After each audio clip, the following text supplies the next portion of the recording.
Welcome to my channel. Hello everyone, আমি ঋতুপর্ণা। আমার এই ছোট্ট পরিবারের সবাইকে জানাই স্বাগত। আর যে যেখান থেকে আমার এই ভিডিও দেখছো, সবাই ভালো থাকো, সুস্থ থাকো, বিন্দাস থাকো। আমরাও ভালো আছি। আজকের ভিডিওটা এখন থেকে স্টার্ট করে দিলাম। এখন বাজে ঘড়িতে 6:30 মতো। তো আজকে শ্রেয়ানের স্কুলে আছে ইন্ডিপেন্ডেন্স ডে সেলিব্রেশন।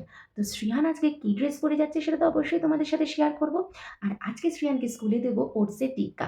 সেই রেসিপিটাও ছোট্ট করে তোমাদের সাথে শেয়ার করে দেবো। একদম সহজ পদ্ধতিতে, একদম চটপট এই রেসিপি তৈরি হয়ে যাবে। বলতে পারো স্কুলের টিফিন। তো চলো দেখতে থাকো আজকের ভিডিওটা। আজকে সারাদিন কি করি না করি অবশ্যই তোমাদের সাথে শেয়ার করব। চলতে থাকো আরও আরেকটা দিন আমার সাথে আর এনজয় করতে থাকো এই সুন্দর মুহূর্তগুলো। ওটসের টিক্কা বানানোর জন্য প্রথমে ওটসটাকে মিক্সিতে গুঁড়ো করে নেব। তারপরে এর মধ্যে দিয়ে দিচ্ছি হলুদ গুঁড়ো, গোটা জিরে, গোটা মৌরি, বেসন, একটু নুন, ব্যাস। আর লাগছে পেঁয়াজ কুচি, ধনেপাতা কুচি আর লঙ্কা কুচি। ব্যাস পুরোটা দিয়ে একদম জল দিয়ে ভালো করে সুন্দর করে ডো বানিয়ে নিতে হবে। জানোই তোমরা ডো শেপ দিতে হবে, যে যেরম শেপ পারবে, গোল কেউ চ্যাপ্টা, যে যেরম পারবে ডো মানে শেপ দিয়ে সেটাকে এরকম ঘিয়ের মধ্যে ভেজে নিতে হবে। তো আমি দেখো এরকম একটু চ্যাপ্টা চ্যাপ্টা শেপ দিয়েছি যাতে দুদিক ভালো করে ভাজতে পারি। আর আমি পুরোটাই ঘিয়ের মধ্যেই কিন্তু ভেজেছি, তোমরা চাইলে তেলেও ভাজতে পারো। তো এই যে দেখো একদম সুন্দর করে সসও লাগিয়ে দিয়েছি ওপর দিয়ে যাতে শ্রেয়ানের খেতে একটু ভালো লাগে। তো হয়ে গেল আমার ওটসের টিক্কা। কিন্তু শ্রেয়ানও রেডি হয়ে গেছে। আজকে শ্রেয়ানের স্কুলে আছে ইন্ডিপেন্ডেন্স ডে সেলিব্রেশন, তাই জন্য আজকে শ্রেয়ান কিন্তু এরকম একটা ড্রেস পরেছে। আর শ্রেয়ানের গেঞ্জিতে কিন্তু বড় বড় করে লেখা আছে ইন্ডিয়া বলে। তো এই যে ঘড়িতে কিন্তু এখন বাজে প্রায় 7:25। শ্রেয়ানও রেডি হয়ে গেছে, সোহমও রেডি হয়ে গেছে। এইবারে বেরোতে হবে, শ্রেয়ানকে বাসে তুলে দিয়ে আসবো। তো শ্রেয়ানকে স্কুল থেকে দিয়ে এসেই দেখো আগে বিছানাপত্রটা চটপট গুছিয়ে নিয়েছি, কারণ এইটা গোছানো আগে সব থেকে জরুরি আমার মনে হয়। যেন মনে হয় না এবার একদম ঘরটা পরিষ্কার লাগছে। আর ওই যে দেখেছো এখনও সোহম ওই সুটকেসটাকে ওপরে তোলেনি। এখানে আমাদের সমস্ত সুটকেস থাকে। তো দেখো এখনও ওর তোলার টাইম হয়নি, ওটা এখনও ওখানেই পড়ে রয়েছে। এই দেখো আজকে আমাদের ব্রেকফাস্টে কী বলো তো, আপ্পাম আর তার সাথে শেজওয়ান চাটনি। আমার আবার ওই নারকেলের যে চাটনিটা এখানে হয় বা সাম্বার ডাল, ওসব দিয়ে না আমার ভালো লাগে না। আমার আবার এই আপ্পাম আবার এরকম ঝাল ঝাল শেজওয়ান চাটনি দিয়ে না, উফ দারুণ লাগে। তো চলো আজকে এটাই হচ্ছে আমাদের ব্রেকফাস্ট। ঝটপট খেয়ে নিই, খিদে বহুত পেয়ে গেছে। এতক্ষণ একটু লাইভ করছিলাম তাই তোমাদের সামনে আর সেরকম আসা হয়নি। তো ব্রেকফাস্ট করার পরে একটা সুন্দর মজাদার লাইভ করলাম। তো এখন হচ্ছে একটা আলুর দম বলতে পারো। তো চলো একটু অন্য টাইপের আলুর দমের রেসিপি তোমাদের সাথে শেয়ার করব। তো চলো তোমাদেরকে দেখাই, কারণ এখন হচ্ছে কি বলে এতক্ষণ লাইভ করছিলাম তো সেই ব্রেকফাস্ট তোমাদেরকে দেখালাম যে আজকে আপ্পাম খেয়েছি ব্রেকফাস্টে। তো এখন তারপরে লাইভ করলাম, কারণ মা এদিকে টুকটাক রান্না বলতে ওই মাছ টাছ করছিল। আজকে সেরকম কিছু রান্না করেনি। কাতলা মাছ আর হচ্ছে ওলকচু ভাপে করে সেদ্ধ করেছিল, সেটা মাখা হবে শুকনো লঙ্কা দিয়ে দুপুরবেলা, উফ দারুণ লাগে। আর তার সাথে আজকে রাতের জন্য বানাবো হচ্ছে আলুর একটা প্রিপারেশন করবো, আলুর দম বলতে পারো। চলো একটু অন্য টাইপের আলুর দম তোমাদেরকে দেখাই। আর হচ্ছে বাস এই আজকে সবসময় কি আর রান্না বান্না করতে ভালো লাগে? আর তুমি জানো রাতের রান্না আমি একদম রাত্রে করতে পছন্দ করি না, কারণ আমার রাতে সত্যি একদম ভালো লাগে না রান্না করতে। যা রান্না হবে একদম দুপুরের মধ্যে। চলো আর বেশি কথা বলি না, চটপট যাই রান্নাটা বসিয়ে দিই। আলুর দমের জন্য প্রথমে একটা মশলা বানিয়ে নিতে হবে। তার জন্য গোটা জিরে, গোটা ধনে, গোটা শুকনো লঙ্কা, দারচিনি, এলাচ, লবঙ্গ, গোটা গোলমরিচ, স্টার, ব্যাস এগুলোকে আগে হালকা ড্রাই রোস্ট করে নিতে হবে। ব্যাস হালকা ড্রাই রোস্ট করে এটাকে আগে একটু ঠান্ডা করতে দিতে হবে। অনেক আলুর দম তো খেয়েছো, আজকে একটু পেঁয়াজ টমেটো দিয়ে খেয়ে দেখো তো, আদা রসুন ছাড়া আলুর দম কেমন লাগে। এই আলুটাকে কিন্তু আমি আগে থেকে সেদ্ধ করে কেটে রেখে দিয়েছি জল ঝরিয়ে। এবার এটাকে আগে একটু তেলের মধ্যে ভেজে নেব। আর আলু কিন্তু আমার সেদ্ধ করা। তো প্রথমে কড়াইতে দেখো সর্ষের তেল দিয়ে দিয়েছি, দিয়ে একে একে আলুগুলো দিয়ে দিলাম। এবার আলুগুলোকে আমি সুন্দর করে ভেজে নেব। আর এর মধ্যে দেব আগে অল্প করে হলুদ গুঁড়ো, ব্যাস হলুদ গুঁড়ো দিয়ে আগে আলুটাকে সুন্দর করে ভেজে নেব। আজকে একটু অন্য স্টাইলে তোমাদের সাথে আমি আলুর দমটা শেয়ার করছি। তো আলুগুলো ভাজা হয়ে গেলে আলুগুলোকে কিন্তু আগে এইভাবে তুলে নেব। আলু ভাজা হয়ে গেছে, তো চটপট আলুগুলো তুলে নিয়েছি। আলুগুলো তুলে নিয়ে সেই কড়াইয়ের মধ্যে আবার দিয়ে দিলাম সর্ষের তেল আর দিয়ে দিলাম ঘি। তেল আর ঘি আমি দুটোই ইউজ করছি এই রেসিপির জন্য। তো ঘিটা যে গলে যাবে এবার এর মধ্যে দিয়ে দিলাম পেঁয়াজ কুচি। তো পেঁয়াজটাকে আগে ভালো করে ভেজে নিতে হবে, শুধু পেঁয়াজ, আদা রসুন কিন্তু আমি এখানে ইউজ করছি না। তো পেঁয়াজটা ভাজা হতে হতে আমি এখানে মশলাটা রেডি করে নিই। তো একটু টমেটো দিয়ে দিলাম, এর জন্য লাগছে টমেটো আর সেই ড্রাই রোস্ট করে রাখা মশলাগুলো। আর দিয়ে দিচ্ছি কাঁচা লঙ্কা বাটা আর হচ্ছে কাজু বাদাম। ব্যাস এটাকে সুন্দর করে দেখো পেস্ট বানিয়ে নিলাম। তো এটাই কিন্তু আমার মশলা হিসেবে কাজ দেবে। আর এদিকে দেখো আমার পেঁয়াজটাও হালকা ভাজা হয়ে এসছে। তো এবারে এর মধ্যে আমি দিয়ে দেবো হলুদ গুঁড়ো আর লঙ্কার গুঁড়ো। দিয়ে ভালো করে এবার এই মশলাটাকে একটু নাড়াচাড়া করে একটু ভেজে নেব। কারণ বেশি ভাজলে এটা আবার পুড়ে যাবে। তো যেই হালকা ভাজা হয়ে যাবে তার মধ্যে আমি দিয়ে দেবো পেস্ট, যে মশলাটা আমি পেস্ট বানিয়ে রেখেছিলাম টমেটোর। ব্যাস এটাকে দিয়ে এবার ভালো করে নাড়াচাড়া করব। এর মধ্যে এবার দিয়ে দেবো সামান্য নুন, মানে স্বাদ মতো নুন। যে যেরকম নুন পছন্দ করো। তাহলে কী হবে, টমেটোটাও আমার নরম হয়ে যাবে। আর জারটাকে ধুয়ে আর একটুখানি জলটা দিয়ে দিলাম। মশলাটা যেটুকু লেগেছিল, এবার এটাকে সুন্দর করে কষাতে হবে। তো মশলাটা দেখো আস্তে আস্তে কিন্তু কষে এসছে, আর দেখো তেলও ছাড়তে শুরু করে দিয়েছে। এবার এর মধ্যে দিয়ে দেবো আমি জল। যার যেরকম গ্রেভি দরকার সে সেরকম জল দেবে। দিয়ে সুন্দর করে এটাকে মশলার সাথে মিশিয়ে নেবে জলটা। তারপরে একে একে ভেজে রাখা আলুগুলোকে এর মধ্যে দিয়ে ভালো করে নাড়াচাড়া করে আলুর সাথে মিশিয়ে এবার এটাকে একটু ফোটাতে হবে। তো এইভাবেই আলুর দমটা আমি বানিয়ে নিয়েছি। তো একদম কিন্তু অন্যরকমভাবে বানিয়েছি। আর নামানোর আগে একটু দিয়ে দিলাম কাসুরি মেথি। তোমরা চাইলে এখানে ফ্রেশ ক্রিমও ইউজ করতে পারো নামানোর আগে। তো কেমন হয়েছে অবশ্যই কিন্তু তোমরা জানিও। আর তোমরাও কিন্তু এটা ট্রাই করতে পারো। তো রান্না তো শেষ হয়ে গেছে। এইবারে রান্না শেষ হয়ে যাওয়ার পর তোমাদের সাথে এবার শেয়ার করব কিছু জিনিস যেগুলো আমি অনলাইনে অর্ডার করেছিলাম। তো সেগুলো চলে এসছে। আগের দিন খালি একটা এসেছিল সেই ফিশটা। তো সেটা শুধু তোমাদের সাথে দেখাতে পেরেছি। তো এই দেখো ঝুলিয়ে রাখার জন্য এগুলো যে রয়েছে না দেয়ালে ওয়াল হ্যাঙ্গিং, মানে এই যে কিছু ঝোলানোর জন্য, এর আঠাগুলো কিন্তু বেশ সুন্দর। তো আমি আগেও কিনেছিলাম, ওগুলো সব লাগানো হয়ে গেছে, শেষ হয়ে গেছে, তাই আবার নতুন কয়েকটা কিনে এনেছি। আচ্ছা, এটা আরেকটা কিনেছি অয়েল ব্রাশ। আমার এরকম ব্রাশ কিন্তু শুধু রয়েছে। এটা কিন্তু কৌটোর মধ্যে লাগানো একদম, মানে কি বলো তো, ভেতরে তেল থাকবে, যখন যেরকম দরকার হবে ব্রাশটা চুবিয়ে দিয়ে দিতে পারবো। অন্যান্য ব্রাশগুলো কি হয়, আবার ওগুলো বাইরে রাখতে হয় কৌটোর বা আ মানে আলাদা করে তেল নিতে হয়। তো অয়েল ব্রাশ করার জন্য এটা আমার বেশ সুবিধা হয়েছে। তাই এটা আমি কিনেছি। আর আরেকটা দেখেছো ওয়াল হ্যাঙ্গিং কিনেছি। আগের দিন একটা ফিশ দেখিয়েছিলাম তোমাদেরকে। আর এটা হচ্ছে দেখো চোখের মতো রয়েছে, আর মাঝে একটা হাতি রয়েছে। তো এটা ওয়ালে ঝোলাবো। তো চলো ওয়ালে ঝুলিয়ে তোমাদের সাথে শেয়ার করব। তো এই যে আগের দিন এই মাছটা এসছিল, দুটো ওয়াল হ্যাঙ্গিং, আর এই যে অয়েল ব্রাশের এই কৌটোটা কিনেছি। আর হচ্ছে দেয়ালে আটকানোর জন্য এই আঠাগুলো কিনেছি। তো এই যে দেখেছো দেয়ালে ঝুলিয়ে রেখেছি। বেশ কিন্তু ভালো লাগছে দেয়ালে এটা ঝুলিয়ে, আর মাছটাকে দরজার পাশে ঝুলিয়ে রেখেছি। ব্যাস। দেখো স্কুল থেকে এসেই স্নান টান কিচ্ছু করেনি, এসেই দেখেছো কালার করতে বসে পড়েছে। ওকে বলছি যে আরে স্নান করতে যা, স্নান করতে যা, সে কিছুতেই যাবে না স্নান করতে। বাবা এটা কি একটু বলে দাও তো, কিত্তালান্নু ভালো করে বুঝতে পারছে না। কিত্তালান্নু কিত্তেলে হান্নু, এটা কিন্তু অরেঞ্জ, অরেঞ্জকে কানাডায় কি বলে সেটাই কিন্তু ও বললো, কিত্তেলে হান্নু। ওর থেকেই আমি শিখছি। তো দেখেছো কি সুন্দর কালার করছে, কিন্তু না খাওয়া দাওয়ার প্রতি কোনো ইন্টারেস্টও নেই। জানে স্নান করলেই খেতে বসতে হবে, এই জন্য স্নানটাও পর্যন্ত করতে যাচ্ছে না। সে এঁকেই যাচ্ছে এঁকেই যাচ্ছে, এখনো অরেঞ্জ আঁকছে এখনো। তো দেখতে দেখতে একদম হয়ে গেছে সন্ধেবেলা। আর দেখে বুঝতেই পারছো বেশ দুপুরবেলা একটা সুন্দর ঘুম দিয়েছি।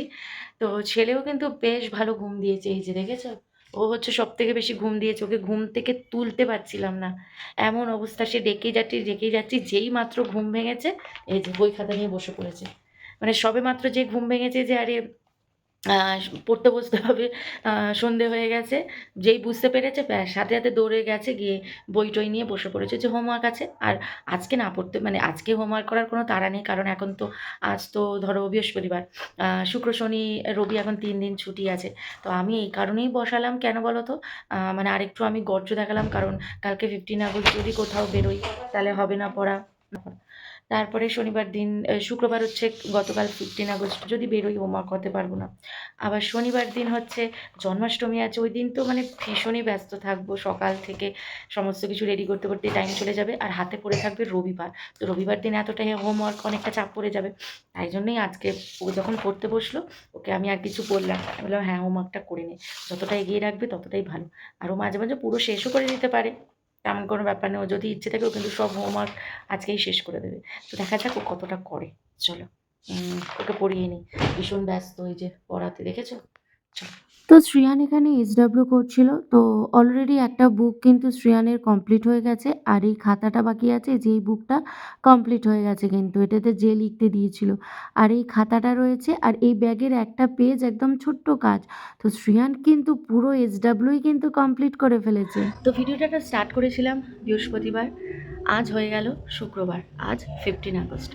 তো ভিডিওটা এখনও কন্টিনিউ করছি। চলো আজকে আমাদের ফ্ল্যাটে কি হচ্ছে না হচ্ছে অল্প করে তোমাদেরকে দেখিয়ে দিই, গিয়ে ভিডিওটা শেষ করব। আর আজ যেহেতু 15 আগস্ট, হ্যাপি ইন্ডিপেন্ডেন্স ডে। আমার ফ্যামিলির সমস্ত সদস্যকে জানাই স্বাধীনতা দিবসের শুভেচ্ছা। জয় হিন্দ। আমি একদম রেডি হয়ে গেছি, শ্রেয়ানও রেডি হয়ে গেছে, শোভম, বাবা সবাই রেডি হয়ে গেছে। টাইম হয়ে গেছে, চলো এবার চটপট নিচে যাই, নাহলে মিস করে যাব। আর আমি মিস করা মানে তোমাদেরকেও দেখাতে পারবো না। তো দেখো কি সুন্দর রঙ্গোলি করেছে, দেখেছো? এখানে মানুষরা এত সুন্দর রঙ্গোলি করে না, এখন সবাই রঙ্গোলি করতে পারে। তবে এটা হচ্ছে এদের চল, এদের কোনো কিছুতে রঙ্গোলি কিন্তু করতেই হবে। আর কি সুন্দর সাজিয়েছে দেখেছো? সবাই চলে এসছে, সবাই চেয়ারে বসে আছে। তো এখনই শুরু হবে সমস্ত অনুষ্ঠান। আর এই যে শ্রীহান, দেখেছো তো? সোহমের সাথে দাঁড়িয়ে আছে। আমার কাছে কিছুতেই আসবে না। সোহম ওখানে কথা বলছে আর ও ওরই হাত ধরে দাঁড়িয়ে থাকবে। তো এখন হচ্ছে প্রদীপ জ্বালানো হবে। ফার্স্টে প্রদীপ আর ধূপকাঠি জ্বালানো হয়, তারপরে পতাকা উত্তোলন করা হয়। তো যে বয়স্ক যারা থাকে ওনারাই যান, গিয়ে এইসব নিয়মগুলো সব করেন। তো তাই ধূপকাঠি আর প্রদীপ জ্বালানো দিয়ে প্রথমে স্টার্ট হচ্ছে।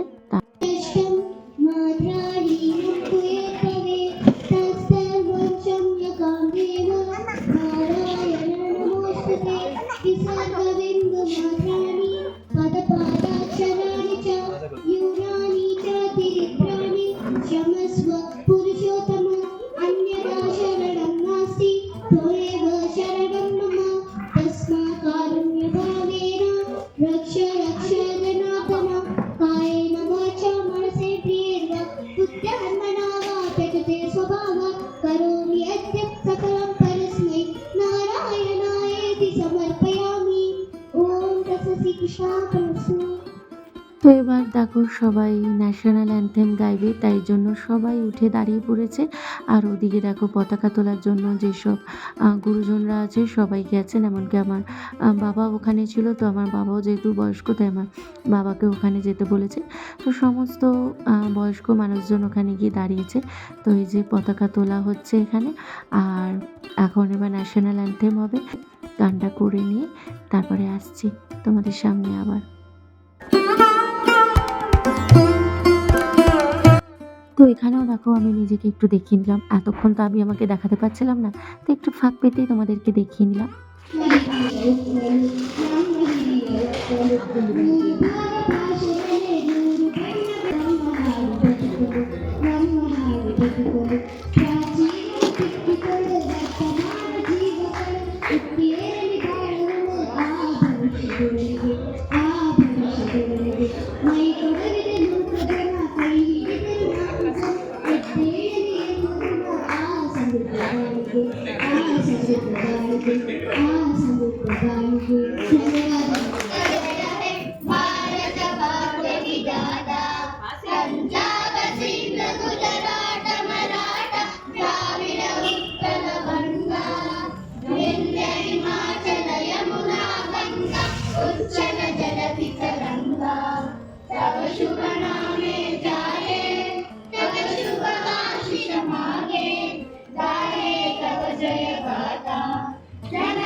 তারপরে এখানে হচ্ছে কিছু কোয়েশ্চেন আনসারের পার্ট চলছে এখন। ওরা কোয়েশ্চেন করছে, তো যারা বসে আছে তাদেরকে অ্যান্সার দিতে হবে। আর এই যে শ্রেয়ান এখন এসছে আমার কাছে।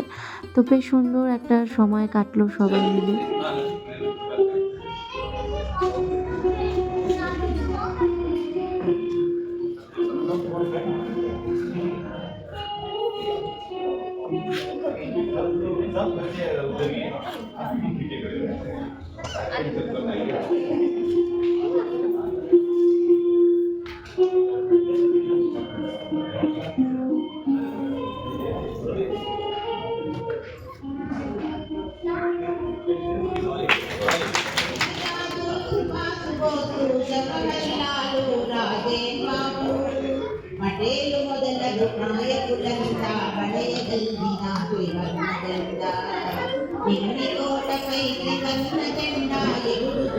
অনেক কিছুই ভিডিওতে দিতে পারলাম না, কারণ ভিডিওটা অনেকটা বড় হয়ে যাবে, তাই অল্প করেই তোমাদেরকে শোনাচ্ছি সব কিছু।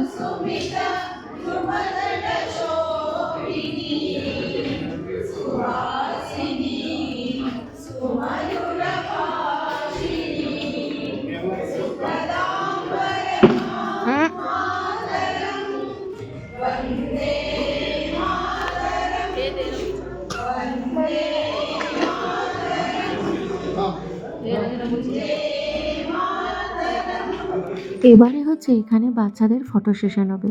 তো সমস্ত বাচ্চা দেখো ওখানে গিয়ে দাঁড়িয়েছে, আর আমাদের শ্রেয়ানকেও দেখেছো গিয়ে দাঁড় করিয়ে দিয়েছি। মুখে হাসি নেই, কিছুতেই হাসে না ফটো তোলার সময়। কতবার বলি ওকে হাস হাস হাস, না, ও একটু ভ্যাবাচাকা খেয়ে যায়। তারপরে জানো আমরাও মেয়েরা ফটো তুলেছি, এই দেখো। আমাদের ভিডিও আর না কেউ করে দেয়নি, তাহলে আমারটা দেখাতাম। এবার হচ্ছে ছেলেদের ফটো তোলার পালা। ওই যে সোহমও দাঁড়িয়ে আছে ওখানে, সবাই সুন্দর দাঁড়িয়ে পড়েছে। তো এখন হবে ছেলেদের ফটো তোলা হয়ে গেছে। তারপরে এই যে এখানে এখন হচ্ছে ব্রেকফাস্ট। তো এখানে এখন আমাদের ব্রেকফাস্ট দিচ্ছে। আর এই যে শ্রেয়ান দেখেছো চলে গেছে ওর জায়গায় বদমাইশি করতে। ওর তো রয়েছেই, ওকে নিয়ে ও এখানে আসলে এগুলো চড়বে না তা কখনো হয়? নিচে আসলেই ওকে আগে এগুলো চড়তেই হবে। চলো ব্রেকফাস্টটা নিয়ে নিই। ব্রেকফাস্টেরও সময় হয়ে গেছে, সবাই খাওয়া শুরু করে দিয়েছে। তো ব্রেকফাস্ট নিয়ে আমরা ঘরে চলে এসেছি, কারণ শ্রেয়ানকে তো নিয়ে আসতেই হতো। তো দেখো দুটো ইডলি দিয়েছে, একটা নারকেলের চাটনি, ভাত দিয়েছে, তারপরে সুজি দিয়েছে, বড়া, সন্দেশ আর সম্বর ডাল, আর একটা করে লাড্ডু। তো এটা আমার, শ্রেয়ানের আর বাবার, আমরা তিনজনে নিয়ে এসেছি। সোহম তো নিচেই খেয়ে এসছে, তো সোহম আর ওপরে নিয়ে আসেনি। আর মা তো যায়নি, তাই মা পায়নি। তাই মা আমাদের থেকে অল্প অল্প করে টেস্ট করে নিয়েছে। তো প্রত্যেকটা জিনিসই কিন্তু ভীষণ ভালো ছিল। তো আজকের ব্রেকফাস্টটা বেশ ভালোই হয়ে গেছে আমাদের এই দিয়েই। শ্রেয়ান কিন্তু ওর পছন্দের বড়াটা আগে তুলে নিয়েছে। যাই হোক, বড়া যেটাকে এই যে খয়েরি রঙের বড়। তো চলো আজকের ভিডিওটা কীরকম লাগলো, ইন্ডিপেন্ডেন্স ডে কীরকম সেলিব্রেট করা হলো এখানে, সেটা অল্প একটু ঝলক তোমাদের সাথে দেখালাম। নাহলে অনেক বড় ভিডিও হয়ে যাবে, তো তাই অল্প করে একটু করে তোমাদের সাথে শেয়ার করলাম। তো দুদিন ধরে ভিডিওটা চলছে, তো আজকের ভিডিওটা এখানেই স্টার্ট করলাম। খুব সুন্দর বাইরে রোদ উঠেছে, একদম ঝলমলে রোদ উঠেছে, আর জামা কাপড় সব মেলা হয়ে গেছে। রোদে তাড়াতাড়ি শুকিয়ে গেলেই ভালো। তো চলো ভিডিওটা এখানে এন্ড করে দিলাম। যদি ভিডিওটা ভালো লেগে থাকে তাহলে অবশ্যই লাইক কমেন্ট শেয়ার করে দিও, আর সাবস্ক্রাইব করে ছোটো চ্যানেলটার পাশে দেখো। আবার দেখা হচ্ছে নেক্সট আরেকটা সুন্দর ভিডিও নিয়ে। ততক্ষণের জন্য বাই। সবাই ভালো থাকো, সুস্থ থাকো, আনন্দে থাকো, মজায় রাখো সবাইকে। Thank you. Please subscribe.